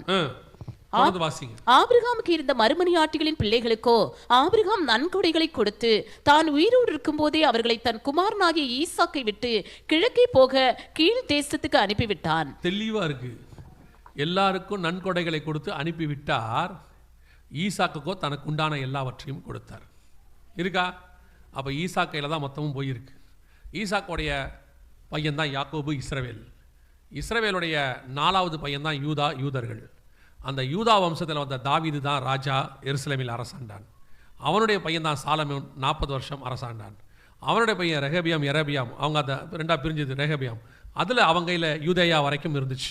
ஸோ எருசலேம் அன்னையிலிருந்து ஆபிரகாம் காலத்திலிருந்து இயேசு காலம் வரைக்கும் யூதர்கள் கையில் தான் இருந்துச்சு. அது அவர்களுடையதாக இருக்கிறது. சரி, இப்போ அடுத்த கேள்வி. அப்பா நீ அந்த காலத்து கதையெல்லாம் பேசிகிட்டு இருக்கிறேன், இந்த காலத்துக்கு வாப்பா, இப்போ வா. அது பைபிள் கதை, பைபிள் சொல்கிறது. எந்த காலத்தை பற்றி பேசிகிட்டு இருக்கிற? சரி, ஓகே, ரைட். இப்போ வந்துடுவோம். இப்போ உள்ள காலகட்டத்தின்படி எருசலேம் யாருக்கு சொந்தம்? முதலாம் உலக யுத்தம் 1914 18 வரைக்கும் நடந்துச்சு. முடிஞ்ச பிறகு சுவிட்சர்லாண்டில் ஜெனிவான்னு ஒரு இடம் இருக்குது. அங்கே வச்சு யுத்தத்துக்கான ஒரு வரைமுறை வகுத்தாங்க. அதாவது எப்படி சண்டை போடணும், ஸ்கூல்ஸ் மேலே குண்டு போடக்கூடாது, ஹாஸ்பிட்டல் மேலே போடக்கூடாது, ஒரு கைதியை எப்படி நடத்தணும், அந்த யுத்தம் முடியும் போது அதோடைய வரையறை என்ன, எல்லாம் ஒரு எழுதுனாங்க. அதனால தான் இன்னைய வரைக்கும் நீங்கள் பார்த்தீங்கன்னா யுத்தம் நடக்கும்போது ஜெனிவா ஒப்பந்தத்தின் அடிப்படையில் அப்படின்னு சொல்லுவாங்க. அந்த ஜெனிவா ஒப்பந்தத்தில் என்ன இருக்குன்னு கேட்டிங்கன்னா, ஒரு யுத்தம் முடியும் போது எவ்வளவு தூரம் ஒரு நாடு முன்னேறி இருக்கிறதோ அது வரைக்கும் அவர்களுக்கு சொந்தம். இதான் அந்த ஒப்பந்தத்தில் சொல்லப்பட்டிருக்கு. அதன் அடிப்படையில் பார்த்தாலும் 1967 ஜூன் மாதம் 5ஆம் தேதி நடந்த சண்டையில் 6 நாள் யுத்தத்தில் முழு எருசலேமும் இஸ்ரவேல் வசம் வந்துடுச்சு. இன்னைக்கு உள்ள முறைப்படி பார்த்தாலும் எருசலேம் யூதர்களுக்கு சொந்தம். நீங்கள் பைபிள் படி எடுத்தாலும் சரி, வசனத்தின்படி எடுத்தாலும் சரி, சரித்திரத்தின்படி எடுத்தாலும் சரி, இன்னைக்கு உள்ள சட்டத்தின்படி எடுத்தாலும் சரி, ஆண்டவர் எருசலேமை 100% யூதர்களுக்கு தான் கொடுத்திருக்கிறார். இன்னைக்கு இவங்கெல்லாம் சேர்ந்து என்ன சொல்றாங்கன்னா, எருசலேமை 2ஆ பிரிச்சிருங்க, சமாதானம் வந்துரும்ன்றாங்க. எப்படி வரும்? நீங்க யோசித்து பாருங்களேன். 2 நாடு பக்கத்தில் இருக்கு, அதாவது இஸ்ரவேலும் பாலஸ்தீனமும். இந்த 2 நாடே சண்டை போட்டுக்குது. இவங்க என்ன சொல்றாங்க, எருசலேமை பாதி கொடுத்துட்டா சண்டை போயிடும்ன்றா. ஒரு நகரத்தில் 2த்தையும் பாதியா கொடுத்து 2 பேரையும் பக்கத்தில் ஆராதிக்க விட்டா சண்டை வருமா வராதா? பக்கத்து நாடு இருந்தாலே சண்டை வருது, பக்கத்து வீட்டில் இருந்தால் சண்டை வராது? எப்படி வராமல் இருக்கும்? இவங்க அதைத்தான் இன்னைக்கு சொல்லிட்டு இருக்கிறாங்க. அதை விட இந்த எடுத்து கொடுக்கணும்னு சொல்ற பெரிய மனுஷங்க இருக்கிறாங்கல்ல, எருசலேமை பாதி கொடுத்துறாங்கன்னு, இவன் எவனோ அவன் நாட்டில் ஒரு குட்டி கூட தரமாட்டான். எவனோ அவன் எல்லையில் கொஞ்சம் கூட என்ன செய்ய போறது இல்லை, தர போறதுமே இல்லை. எருசலேம் தானே எடுத்து கொடுத்துட்டா போகுது. நீங்களும் நிறைய பேர் நம்மளும் சொல்றான், இஸ்ரவேல பாதி கொடுத்துட்டா என்னதாங்க பிரச்சனை, எங்க உங்க பார்க்கிங்க கொடுங்களேன். பக்கத்து வீட்டுக்காரன் பைக் நிறுத்தினா உங்களுக்கு கோவம் வருது தானே? உங்க பார்க்கிங்க கொடுக்கறதுக்கே உங்களுக்கு மனசு வரல, அவன் எருசலேமை பாதியா பிரிச்சு கொடுத்துடணுமா? நல்லா கவனிச்சுக்கொள்ளுங்க. இப்போவும் சொல்றேன், எருசலேமில் ஒரு பிடி கூட யார் கைக்கும் போகாது. அது கர்த்தர் யூதர்களுக்கு வாக்கு பண்ணினது. அது முழு இஸ்ரவேலும் எருசலேம் கையில் தான் இருக்கும். நான் வசனத்தை வச்சு சொல்றேன். உடனே நீ எருசலேம் மேல பயங்கர அனுதாபியா? எருசலேம் மேல அனுதாபியெல்லாம் கிடையாது. எனக்கு யூதர்களை பிடிக்கும், அவ்வளவுதான். ஒவ்வொருத்தரை பிடிக்கிற மாதிரி எனக்கு யூதர்களை பிடிக்கும். காரணம், ஆதியிலே நம்முடைய பைபிளை கொண்டு வந்து கொடுப்பதுக்கு கர்த்தர் அவர்களை தான் பயன்படுத்தி இருக்கிறார். ஒரு சிலர்லாம் கேட்டாங்க, இயேசு கிறிஸ்துவ யூதர்கள் தானே சிலுவையில் அறைஞ்சாங்க, நீங்க ஏன் அவங்கள நேசிக்கிறீங்கன்னாங்க. எங்களை அடிக்காதவன் எவன் இருக்கான் உலகத்தில்? கிறிஸ்தவர்களை அடிக்காத நாடு எது இருக்கு? சரி, இயேசு கிறிஸ்துவ யூதர்களை அறைஞ்சாங்க, கிறிஸ்தவர்களை அடிக்காத நாடு எது இருக்கு? எங்களை பொறுத்த வரைக்கும் எல்லோரையும் நேசிக்க சொல்லி இயேசு சொல்லி இருக்கிறார். அத்தனை பேரையும், மணிப்பூரில் இருக்கிறவங்களையும் நாங்கள் நேசிக்கிறோம், 2008 ஒரிசால இருந்தவங்களையும் நாங்கள் நேசித்தோம், இப்போ யூதர்களையும் நேசிக்கிறோம், எல்லாரையும் நேசிக்கிறோம். எங்களை யார் ஆண்டவர் எல்லாரையும் தான் நேசிக்க சொல்லியிருக்கார். எல்லாருக்காக தான் நம்ம ஜெபம் பண்ணுறோம். இதில் ஏன் நம்ம நேசிக்கக்கூடாது யூதர்களை? எருசலேமுக்காக ஆண்டவர் வேண்டிக் கொள்ள சொல்லியிருக்கிறார், நாம் வேண்டிக் கொள்ளத்தான் வேண்டும். அல்லேலூயா. வேதம் சொன்னபடி எருசலேம் இன்னைக்கு அவர்கள் கைக்கு வந்துருச்சு. யூதர்கள், இஸ்ரவேல் என்றால் 3 முக்கியமான காரியம் இருக்கணும்னு சொன்னேன். ஒன்று ராஜா இருக்கணும், இன்னொன்று தலைநகரம். இப்போ 2 வந்துடுச்சு.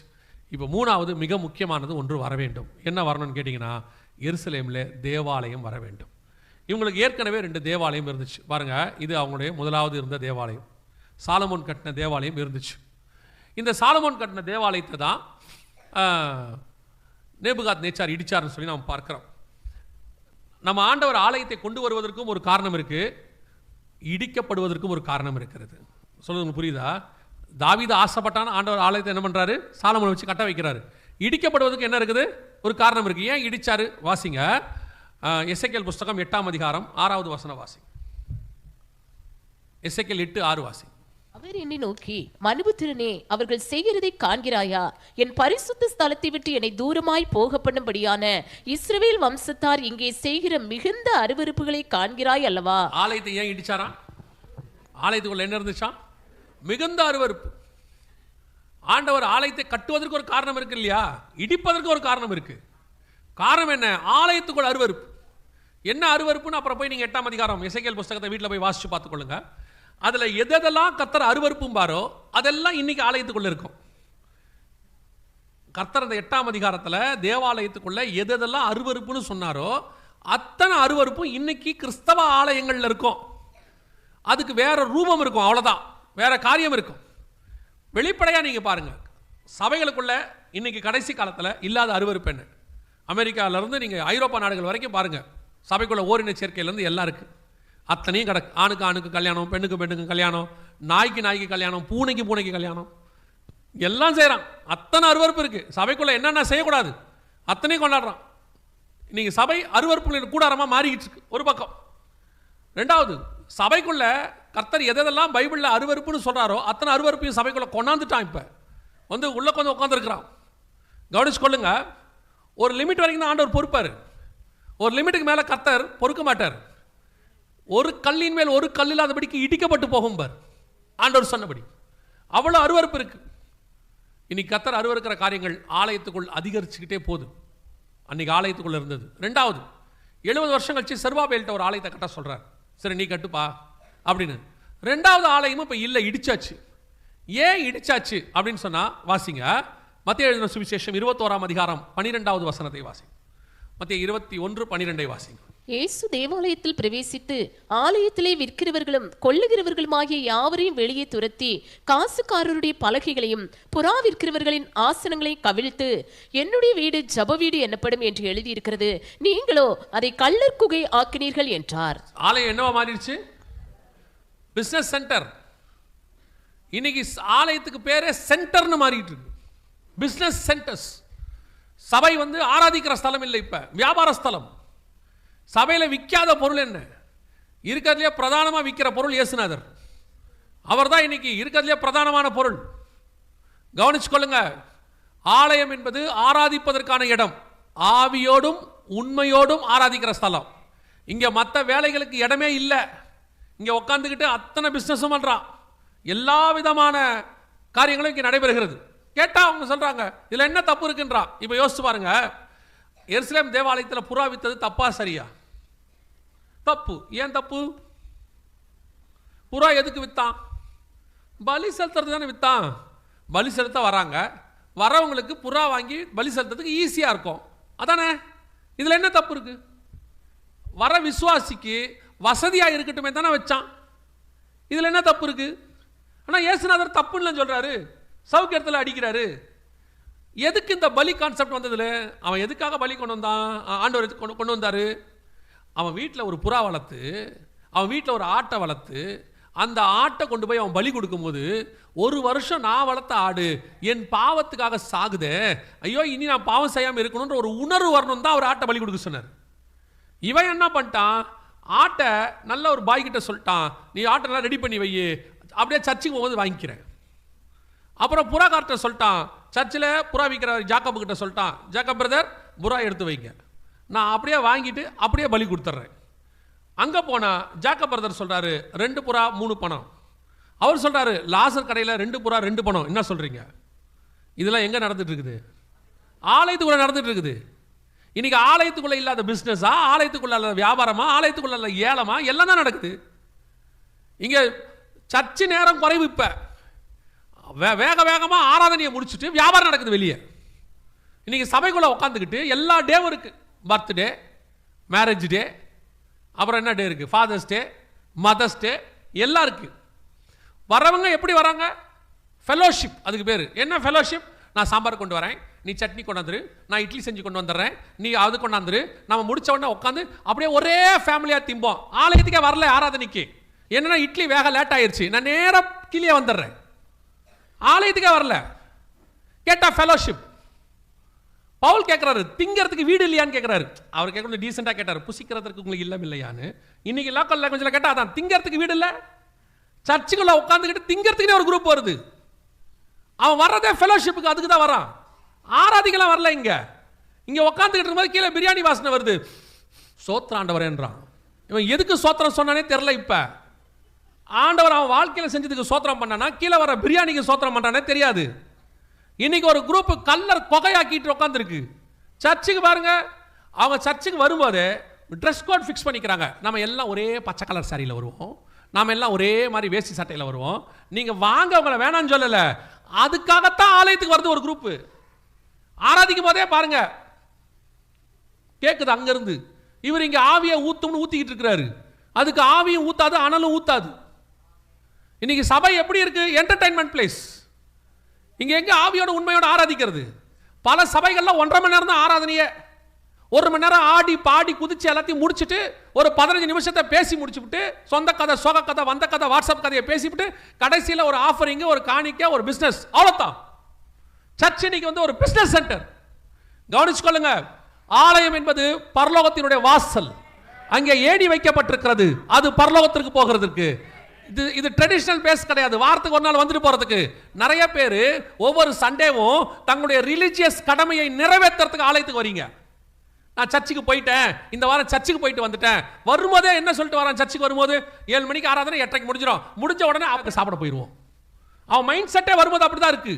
போகும்போதே சர்ச்சுக்கு போகும்போதே கேட்கறான், எங்க திங்க போறோம்? முடிச்ச உடனே எங்க போறோம்? இவெல்லாம் எகிப்துக்கு கொம்பட்டிக்காய் திங்கிறவன். கானானுக்கு போடானா கானானுக்கு போகாம திருப்பி எகிப்தில் போய் கொம்பட்டிக்காய் திங்கிறவன். இன்னைக்கு ஆலயம் அப்படிப்பட்ட ஸ்தலம். 1.5 மணி நேரம் ஆராதனை வச்சு தொலைச்சாச்சு. அந்த 1.5 மணி நேரத்தையும் ஒழுங்கு ஆராதிக்காத கூட்டம் ஒன்று. கவனிச்சுக்கொள்ளுங்க, ஒரு கல்லின் மேல் ஒரு கல் வைத்து கட்டினவர் அவர்தான். வாசிங்க ஆகாய் புஸ்தகம் 2ஆம் அதிகாரம் 15வது வசனத்தை வாசிங்க. ஆகாய் 2:15 வாசிங்க. இப்போதும் கர்த்தருடைய ஆலயத்தை கட்டும்படி ஒரு கல்லின் மேல் ஒரு கல் வைக்கப்பட்டது முதல் நடந்ததை உங்கள் மனதிலே சிந்தித்து பாருங்கள். மத்தேயு 24:2 வாசிங்க. இயேசு அவர்களை நோக்கி, இவைகளெல்லாம் பார்க்கிறீர்களே, இவ்விடத்திலே ஒரு கல்லின் மேல் ஒரு கல்லிராதபடிக்கு எல்லாம் இடிக்கப்பட்டு போகும் என்று. இரண்டாவது தேவாலயத்தை ஒரு கல்லின் மேல் ஒரு கல் வைத்து எப்படி கட்டினாரோ அதே தேவன் ஒரு கல்லின் மேல் ஒரு கல் இல்லாதபடிக்கு இடிக்கவும் வல்லமை உள்ளவராய் இருக்கிறார். எப்படி கட்டினாரோ அப்படியே இடிப்பாரு. கவனிச்சுக்கொள்ளுங்க, ஆலயம் கொள்ளையர் கூடமாய் இருக்கக்கூடாது, வியாபார ஸ்தலமாய் இருக்கக்கூடாது. ஆலயம் என்டர்டைன்மெண்ட் பிளேஸ் அல்ல. ஆலயம் என்பது டிரான்ஸ்ஃபர்மேஷன் சென்டர். வந்துட்டு திரும்பி போகும்போது ஆவிக்குரிய வாழ்க்கையில் ஒரு மாற்றம் ஏற்பட்டிருக்கணும். வந்துட்டு திரும்பி போகும்போது ஆவியானவர் உன்னோடு கூட இடைப்பட்டு இருக்கணும். சும்மா வந்துட்டு போறதுக்கான பார்க் இல்லை இது. இன்னைக்கு நிறைய பேர் ஆலயத்தை அப்படி நினைச்சிட்டு இருக்கிறீங்க. நஷ்டம் உங்களுக்கு தான், ஆலயத்துக்கு இல்லை. கர்த்தர் ஒரு ஆலயத்தை கட்டடத்தை உருவாக்குறது எதுக்கு தெரியுமா? உங்களை பரலோகத்துக்கு கூட்டு போறதுக்கு. இன்னைக்கு சபை அப்படிப்பட்ட ஸ்தலம். ஒரு யூத் மீட்டிங் சொல்லி பாருங்க, அடுத்து டான்ஸ் தான் ரெடி பண்றான். யூத் மீட்டிங்ல ஆடணும்னு எவன் சொன்னா? யார் சொன்னது யூத் மீட்டிங்ல ஆடணும்னு? நல்லா கேர்ஃபுல்லா இருந்து கொள்ளுங்க. ஆடுகிறவர்கள் ரொம்ப நாள் ஆட முடியாது, ஆண்டவர் உட்கார வச்சிருவாரு. வசனம் பேசுறவன் தான் கடைசி வரைக்கும் பேச வேண்டி வரும். வாலிபன் எதனால் தன் வழியை சுத்தம் பண்ணுவான் தெரியுமா? கர்த்தருடைய வார்த்தையின்படி தன்னை காத்துக் கொள்ளுகிறதுனால. சும்மா ஆடுறது, ஓடுறது, குதிக்கிறது, ஓடியாடுறது, விசில் அடிக்கிறது, ஊக்குறது, இதெல்லாம் ஆண்டவர் நிறைய பேர்ட்ட பார்த்து முடிச்சிட்டாரு. பண்ணவெல்லாம் காணாமலும் போயிட்டான். ஆனா வசனம் தான் நிற்கும் கடைசி வரைக்கும். தயவு செய்து ஆலயத்தை கர்த்தருக்கேற்றபடி நடத்துங்கள், கர்த்தருக்கேற்றபடி இருங்கள். அதான் ரொம்ப இம்பார்ட்டன்ட். உங்க இஷ்டப்படி ஆலயத்துக்கு வந்துட்டு போனீங்க, நஷ்டம் உங்களுக்கு தான். ஒரு நாள் ஒரு கல்லில் ஆதபடிக்கு கர்த்தர் இடிக்கப்பட்டு போவார். அல்லேலூயா. 2 ஆலயமும் இல்லாமல் போயிடுச்சு. இப்போ ஏறக்குறைய 2000 வருஷமா ஆலயம் இல்லை. ஆனால் ஆண்டவர் சொல்றாரு 3வது தேவாலயம் அங்கே வரும் அப்படின்னு சொல்றாரு. அதுக்கு ஆதார வசனங்கள் நிறையா இருக்குது. 2 வசனம் மட்டும் வாசிங்க. மத்தேயு சுவிசேஷம் 24ஆம் அதிகாரம் 15வது வசனத்தை வாசிங்க. மேலும் பாழாக்குகிற அருவருப்பை குறித்து தானியேல் தீர்க்கதரிசி சொல்லியிருக்கிறானே, வாசிக்கிறவன் சிந்திக்க கடவன். நீங்கள் அதை பரிசுத்த ஸ்தலத்தில் நிற்க காணும்போது யூதேயாவில் இருக்கிறவர்கள் மலைகளுக்கு ஓடி போக கடவர்கள். அதாவது இயேசு சொல்றாரு, கடைசி நாட்களிலே வருகைக்கான அடையாளம்னு கேட்கும்போது பரிசுத்த ஸ்தலம்னு ஒன்று இருக்கணும்னு சொல்றாரு. அப்போ பரிசுத்த ஸ்தலம்னா ஆலயம் இருக்கணும் அப்படின்னு அர்த்தம். 2வது வாசிங்க, தானியேல் புஸ்தகம் 9ஆம் அதிகாரம் 27வது வசனம் வாசிங்க. அவர் ஒரு வாரம் அளவும் அநேகருக்கு உடன்படிக்கை உறுதிப்படுத்தி அந்த வாரம் பாதி சென்ற போது பலியும் காணிக்கையும் ஒழிய பண்ணுவார். அப்ப பலி காணிக்கை இருக்குன்னா கண்டிப்பா என்ன இருக்கணும்?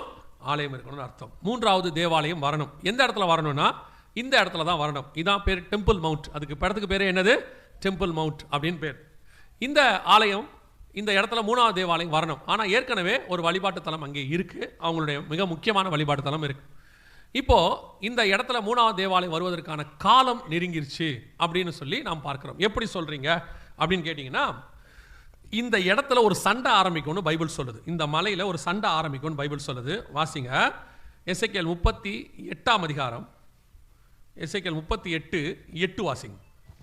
அநேக நாட்களுக்கு பிற்பாடு, இந்த வசனம் அண்டர்லைன் பண்ணிக்கோங்க, வாசிங்க. அநேக நாட்களுக்கு பிற்பாடு நீ விசாரிக்கப்படுவாய், பட்டயத்துக்கு நீங்களாக்கி பற்பல ஜனங்களிலிருந்து சேர்த்துக் கொள்ளப்பட்டு வந்தவர்களின் தேசத்தில் கடைசி வருஷங்களிலே வருவாய். கடைசி வருஷங்களிலே வருவாய். நெடுநாள் பாழாய் கிடந்து பிற்பாடு ஜாதிகளிலிருந்து கொண்டு வரப்பட்டவர்கள் எல்லாரும் சுகத்தோடே குடியிருக்கும் இஸ்ரவேலின் மலைகளுக்கு விரோதமாய் வருவாய். இஸ்ரவேலின் மலைகளுக்கு விரோதமாய் நீ வருவாய். இந்த சண்டை வரும். இன்னும் ஒரு இடத்துல கூட இருக்கு. அப்படியே எசேக்கியேல் 39 அடுத்த அதிகாரம் 2வது வசனம் வாசி. நான் உன்னை திருப்பி உன்னை 6 துறடுகளால் இழுத்து உன்னை வடபுறங்களிலிருந்து எழும்பவும் இஸ்ரவேல் மலைகளில் வரவும் பண்ணி. இங்க வரணும்.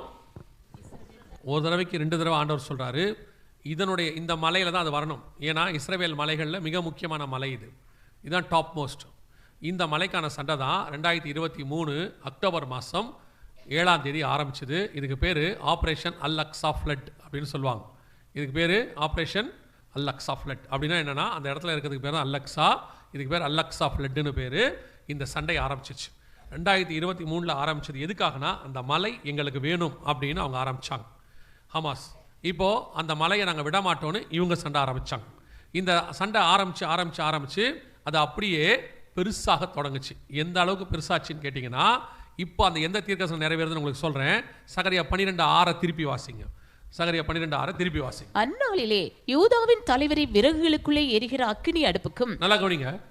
வைக்கோல் கட்டு. இந்த ப்ராபசி எல்லாம் நீங்க கொஞ்சம் தெளிவா படிச்சாதான் புரியும். எருசலேம் திரும்பவும் தன் ஸ்தானமாக எருசலேம்லே குடியேற்றப்பட்டிருக்கும் அந்த வசனத்தில் இருக்கு. எருசலேம் தலைநகர ஆகிற அந்நாளிலே, திருப்பி அந்த வசனத்தை வாசிங்க. இப்ப அந்நாளிலே யூதாவின் தலைவரே, அன்னைக்கு இருக்கிற யூதாவின் தலைவர் யாருன்னு பார்க்கணும். எருசலேம் திரும்பவும் தன் ஸ்தானமாகிய எருசலேமிலே குடியேற்றப்பட்டிருக்கும். அன்னைக்கு இருக்கிற யூதாவின் தலைவர் யார் அப்படின்னு பார்த்தீங்கன்னா பென்யமின் நெத்தன்யாகு. இப்ப இருக்கிறவர். அந்நாளிலே யூதாவின் தலைவரை பென்யமின் நெத்தன்யாகுவை வாசிங்க. விறகுகளுக்குள்ளே எரிகிற அக்கினி அடுப்புக்கும் வைக்கோல் கட்டுகளுக்குள்ளே எரிகிற தீவெட்டிக்கும் ஒப்பாக்குவேன். அவர்கள் வலதுபுறமும் இடதுபுறமாக புறப்பட்டு, இதான் இங்க நடக்குது. இப்ப வலதுபுறமும் இடதுபுறமும் எல்லா பக்கம் போறாங்க. காசா பகுதிக்கு போறாங்க, வெஸ்ட் பேங்க் மேற்கு கரை பகுதிக்கு போறாங்க. தொடர்ந்து வாசிங்க. சுற்றிலும் இருக்கிற எல்லா ஜனங்களையும் பட்சிப்பார்கள். ஹிஸ்புல்லா மேல போறாங்க, சிரியா போறாங்க, ஈரான் வரைக்கும் போறாரு. எல்லாரும் கேட்கறாங்க, ஏன் பென்யமின் நெத்தன்யாகுவுக்கு மட்டும் இப்படி ஒரு தாட்? இதுக்கு முன்னாடி இருந்த எந்த பிரதமரும் இப்படி இல்லையே, ஏன் இவர் இப்படி பண்றாரு? அவர் அதுக்கு தான் ஆண்டவர் கொண்டு வந்திருக்கிறார். அவருடைய எதுனா சுற்றிலும் இருக்கிற எல்லா ஜனங்களையும் எல்லா பக்கமும் வரணும். இது இந்த வார் எங்க போய் முடியும்னா எசேக்கியேல் 38 நீங்க வாசிச்சது, மலைகளுக்கு விரோதமாக அவங்க ஆரம்பிச்ச பிறகு தான் இவர் ஆரம்பிச்சார். ஆரம்பிச்சு இப்ப இந்த யுத்தம் போகுது. இந்த யுத்தம் என்ன ஆகும் அப்படின்னு கேட்டீங்கன்னா, இந்த மலையில 3வது தேவாலயம் வர்ற வரைக்கும் இந்த யுத்தம் நடக்கும். 3வது யுத்தம் வரைக்கும் நடக்கும். இந்த யுத்தம் நடந்துட்டு தான் இருக்கும். நடுவில் 2 பீஸ் டீல் வந்துச்சு. ஒன்று ஈரானோட, இன்னொன்று ஹமாஸோட பீஸ் டீல் போடும் போதே நாங்கள் எங்களுடைய ப்ரோக்ராமில் சொல்கிறோம், இது நிரந்தரமானது இல்லை. ஏன்னா எருசலேமுக்காக யுத்தம் ஆரம்பித்த போது எருசலேம் யாருக்கும் டிசைட் ஆகி அந்த யுத்தம் நின்றுச்சு. யூதர்களுக்கு வந்த பிறகு தான் நின்றுச்சு. அப்போ ஒரு யுத்தம் எதுக்கு ஆரம்பிச்சோமோ அதுக்கான காரணம் முடிஞ்சாதானே நிற்கணும். அந்த யுத்தம் அதோட நிற்கணும்ல. அப்போ இந்த மலைக்காக சண்டை ஆரம்பிச்சாங்க. இந்த மலை யாருக்குன்னு சொல்லி தானே முடிக்கணும். இன்னும் அது டிசிஷனே ஆகலை. அப்போ கண்டிப்பாக இது என்ன செய்யாது, முடியாது. இப்போ இந்த பீஸ் டீல் வந்துச்சு, சமாதான ஒப்பந்தம். உடனே எல்லாரும் என்ன சொன்னாங்க, இதோட ஹிஸ்டாரிக்கல் பீஸ், இது சரித்திரபூர்வமானது, இதை இப்போ முடிஞ்சிருச்சு, திருப்பி சண்டை ஆரம்பிச்சிருச்சு. நாங்கள் அன்றைக்கே சொன்னோம், இது நிரந்தரம் இல்லை, அந்த சண்டை திரும்பி வரும். இப்போ திருப்பி நெத்தன்யாகு அடிச்சிருக்கிறார். திருப்பி அவர் என்ன சொல்றார், எங்க சோல்ஜர்ஸ் அவங்க அடிச்சிட்டாங்கன்னு சொல்றாரு. திருப்பி இது காலாவதி ஆகுது. காலாவதி தான் ஆகும். இது எங்க போய் நிற்கும்னா, இந்த இடத்துல இடத்துல 3வது தேவாலயம் கட்ட ஆரம்பிக்கிற வரைக்கும் இது போகத்தான் செய்யும். அது வரைக்கும் இந்த யுத்தம் போகும். இந்த இடம் முழுவதும் இஸ்ரவேல் வசம் வரும். அப்பத்தான் இதுக்கான முடிவு வரும். அப்படிதான் பைபிள்ல இருக்கு. 3வது தேவாலயம் வரதுக்காக தான் ஆரம்பிச்சிருக்கு. சரி, இதெல்லாம் நம்ம ஏன் பார்க்குறோம் அப்படின்னா வாசிங்க. லூக்கா 21:24 வாசிங்க. லூக்கா 21:24. பட்டை கருக்கினாலே விழுவார்கள், சகல புறஜாதிகளுக்குள் சிறைப்பட்டு போவார்கள், புறஜாதியாரின் காலம் நிறைவேறும் வரை எருசலேம் புறஜாதியாரால் மிதிக்கப்படும். அந்த எருசலேம் சண்டை இப்ப ஆரம்பிச்சிருக்குது. இந்த மலை சண்டை எதுக்கான அடையாளம்னா, புறஜாதியாரின் காலம் நிறைவேறுது. இதுல 2 அர்த்தம் இருக்கு. ஒன்று, அந்த மலையில இது இருக்கு, அவங்களுடைய வழிபாட்டு தலம் இருக்கு. அந்த வழிபாட்டு தலம் இருக்கிறதுனால இந்த மலை யூதர்களுக்கு புனித மலை. இங்கதான் 2 தேவாலயம் இருந்துச்சு. ஆனா இந்த வழிபாட்டு தலம் இருக்கிறதுனால அவங்க எல்லாம் வந்து போறாங்க அவங்களுடைய வழிபாட்டு பண்றதுக்கு. அதனால யூதா என்ன சொல்றான், புறஜாதியார் வந்து போறாங்க. இது இல்லாம போச்சுன்னா அவங்க யாருமே என்ன பண்ண மாட்டாங்க, இங்க வரமாட்டாங்க. அப்போ இந்த இடத்துல இருக்கிற இந்த மாஸ்கை ரிமூவ் பண்ணுங்கிறது அவங்களுடைய எண்ணம். அதனால என்ன சொல்றாங்க, புறஜாதியாரின் காலம் நிறைவேறும் வரை எருசலேம் புறஜாதியாரால் மிதிக்கப்படும். அது வரைக்கும் தான் இவங்க வருவாங்க. இது இல்லாட்டி அவங்க என்ன செய்ய மாட்டாங்க, வரமாட்டாங்க. இது ஒரு அர்த்தம். இன்னொரு அர்த்தம், இதுதான் புறஜாதியார் காலம், சபை காலம் 2000 வருஷம். இது நிறைவேற வரைக்கும் அது அங்கே இருக்கும். அது அங்கே போகுதுன்னா இது இங்கே நிறைவேற போகுதுன்னு அர்த்தம். நம்ம காலம் முடிவுக்கு வருதுன்னு அர்த்தம். அதான் நம்ம வாசப்படியில் நின்று கதவை தட்டுகிறாருன்னு அர்த்தம். அத்திமரம் துளிர் விட்டதுன்னு அர்த்தம். அதோடைய லாஸ்ட் பாயிண்ட்டுக்கு நம்ம வந்துட்டோம். இப்போ இந்த மலைக்கான சண்டை எதை குறிக்குதுன்னா, இந்த சண்டை முடிவடைவதற்குள், இந்த காரியங்கள்லாம் கட்டி முடிக்கப்பட்டு தேவாலயம் வருவதற்குள் ஆண்டவர் நம்மை மீட்கும்படி வரப்போகிறார் என்று அர்த்தம். அல்லேலூயா. அது எப்படிங்க ஆண்டவர் வருவார்னு சொல்றீங்க? அதே லூக்கா 21:28 வாசிங்க பாருங்க. 21:28 வாசி. இவைகள் சம்பவிக்க தொடங்கும் போது உங்கள் மீட்பு சமீபமாய் இருப்பதால், இவைகள் சம்பவிக்க தொடங்கும் போது 2023 அக்டோபர் 7 சம்பவிக்க தொடங்கிடுச்சு. புரியுதா? இவைகள் சம்பவிக்க தொடங்கும் போது, சம்பவிக்க தொடங்கிடுச்சு, 2 வருஷம் ஆச்சு. இவைகள் சம்பவிக்க தொடங்கும் போது உங்கள் மீட்பு சமீபமாக இருப்பதால் நீங்கள் நிமிர்ந்து பார்த்து உங்கள் தலைகளை உயர்த்துங்கள் என்றார். ஏன் நிமிர்ந்து பார்த்து தலையை உயர்த்தணும்னா, அப்போஸ்தலர் பிரேக்கர் 1ஆம் அதிகாரம் 6 முதல் 9 வசனத்துல இயேசுவானவர் ஏறி போகும்போது அப்போஸ்தலர்கள் நிமிர்ந்து பார்த்துக்கிட்டே இருந்தாங்க. அங்கே வந்த தூதன் கேட்டா, ஏன் வானத்தை அண்ணாந்து பார்க்கிறீர்கள்? நீங்கள் பார்க்கும்படி இயேசுவானவர் எப்படி ஏறி போனாரோ அப்படியே இறங்கி வருவார். இப்பதான் வசனம் சொல்லுது, இவைகள் சம்பவிக்க தொடங்கும் பொழுது உங்கள் மீட்பு சமமாக இருப்பதால் நிமிர்ந்து பார்த்து தலைகளை உயர்த்துங்கள். அல்லேலூயா. அப்போ இது சம்பவிக்க ஆரம்பிச்சு 2 வருஷம் ஆயிடுச்சு. ஆண்டவர் வாசப்படியில் வந்து கதவை தட்டுறாரு. அந்த கதவை தட்டுற சத்தத்தை தான் இப்போ நீங்கள் கேட்டுக்கிட்டு இருக்கிறீங்க உட்காந்து. ஒருவன் என் சத்தத்தை கேட்டு கதவை திறந்தால், ஆண்டவர் வருகிற காலம் மிக சமீபம். இனி காலம் செல்லாது. கடைசி காலத்தினுடைய மிக முக்கியமான ஜெனரேஷனில் நீங்கள் நானும் இருக்கிறோம். சபையினுடைய கடைசி ஜெனரேஷன். கர்த்தருக்கு சித்தமானால், எனக்கு தெரியாது, அவர் வரும் நாளாகிலும் நாளிகையாகிலும் பிதா ஒருவரை தவிர மற்ற ஒருவனும் அறியார். கர்த்தருக்கு சித்தமானால் நீங்களும் நானும் தான் அவருடைய வருகையை சந்திக்கிற கடைசி ஜெனரேஷனாக இருக்க நிறைய வாய்ப்பு இருக்கிறது. ஏன்னா நம்ம கண்ணுக்கு முன்னாடி 2000 வருஷமா இல்லாத தேசம் வந்துடுச்சு, இனம் வந்துடுச்சு, தலைநகரம் வந்துடுச்சு, தேவாலயத்துக்கான எல்லாம் ரெடி. இங்கே பாருங்க, தேவாலயம் கட்டுவதற்கு பிளான் ரெடியாக இருக்குது. இதான் கட்டுறதுக்கான பொருட்கள் எல்லாம் வாங்கி ரெடி பண்ணி வச்சிருக்கிறாங்க. இந்த தேவாலயத்தை கட்டுறதுக்கான ஆரோனின் வம்சம் இவர் ரெடி பண்ணியாச்சு. அடுத்து இது தேவாலயத்துக்கான பலி கொடுக்கிறது, அந்த பலி பொருள் இப்போ எருசலேமுக்கு கொண்டாந்தாச்சு. சிவப்பு கிடாரி கொண்டாந்தாச்சு, எல்லாமே ரெடியாக இருக்குது. இப்போ எருசலேமுக்கு கொண்டாந்து வச்சாச்சு. இதுதான் தேவாலயத்தினுடைய பிளான். 3வது தேவாலயம் எப்படி வரப்போகுது அப்படிங்கிற பிளானும் இப்போ போட்டு அவங்க வந்து ஆன்லைன்லேயே கொடுத்துட்டாங்க. இது மட்டும் இல்லை, எருசலேமில் பல பகுதிகளில் தேவாலயத்துக்கு போகும் வழி அப்படின்னு சொல்லி போர்டும் வச்சுட்டாங்க. ஸோ தேவாலயமே இல்லை, ஆனால் இவ்வளோ காரியங்களும் ரெடியாக இருக்குது. இப்போ யூதர்கள் என்ன சொல்கிறாங்கன்னா, ஒன்றே ஒன்று தான் எங்களுக்கு தேவை, எல்லாம் இருக்குது, எங்களுக்கு தேவை அந்த இடம் மட்டும். அந்த இடத்துல மிகப்பெரியதான ஒரு காரியம் நடக்கும். ஒன்று யுத்தம் நடக்கும், இல்லைனா ஒரு பெரிய பூமி எதிர்ச்சி அந்த இடத்துல நடக்கும். எசேக்கியேல் 38 நீங்கள் வாசிச்சிங்க இல்லையா? அதில் 19வது வசனத்தை வாசிங்க பார்ப்போம். 38:19.